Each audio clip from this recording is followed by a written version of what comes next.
बिस्मिल्लाहिर्रहमानिर्रहीम। अस्सलामुअलैकुम, मैं हूँ महानूर गनी। चलते हैं हेडलाइंस की तरफ।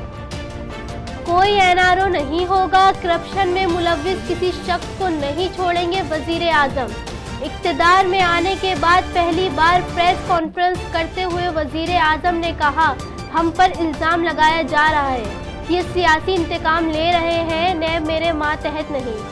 अगर नैब का इदारा मेरे मातहत होता तो कम से कम 50 अफराद जेल में होते।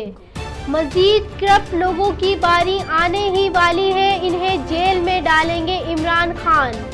वजीर आजम का पंजाब में कच्ची आबादियों को रेगुलराइज करने का हुक्म। वजीर आजम इमरान खान की ज़ेर सदारत पंजाब का बीना का इजलास हुआ, जिसमें वजीर आला पंजाब, गवर्नर पंजाब, सूबाई वज़रा और दीगर आला हुकाम शरीक हुए। नून लीग का हंगामी इजलास तलब। हुकूमत के खिलाफ रास्त इक़दाम पर मुशावरत होगी। मुस्लिम लीग नून ने मुबैना हुकूमती इंतकामी कार्रवाइयों के मुकाबले के लिए जवाबी हिकमत अमली की तैयारी शुरू कर दी। सेंट्रल एग्जीक्यूटिव कमेटी का इजलास तलब। इमरान खान होश के नाखून लें और सियासत को समझें। खुर्शीद शाह। नई हुकूमत ने अवाम को सुहाने ख्वाब दिखाए और इक़्तिदार मिलते ही बिजली और गैस महंगी कर दी।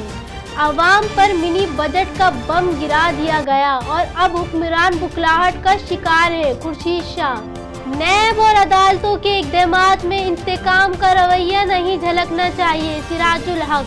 नैब और अदालतों के इक़दामात में जानिबदारी और इंतकाम का रवैया नहीं झलकना चाहिए। नैब के इक़दामात पर वज़रा के बयानात शकूक व शुबहात पैदा कर रहे हैं। फिलवक्त के लिए इतना ही। मज़ीद खबरों और अपडेट्स के लिए विजिट कीजिए हमारी वेबसाइट csnlive.tv। आप हमें फेसबुक और ट्विटर पर भी फॉलो कर सकते हैं।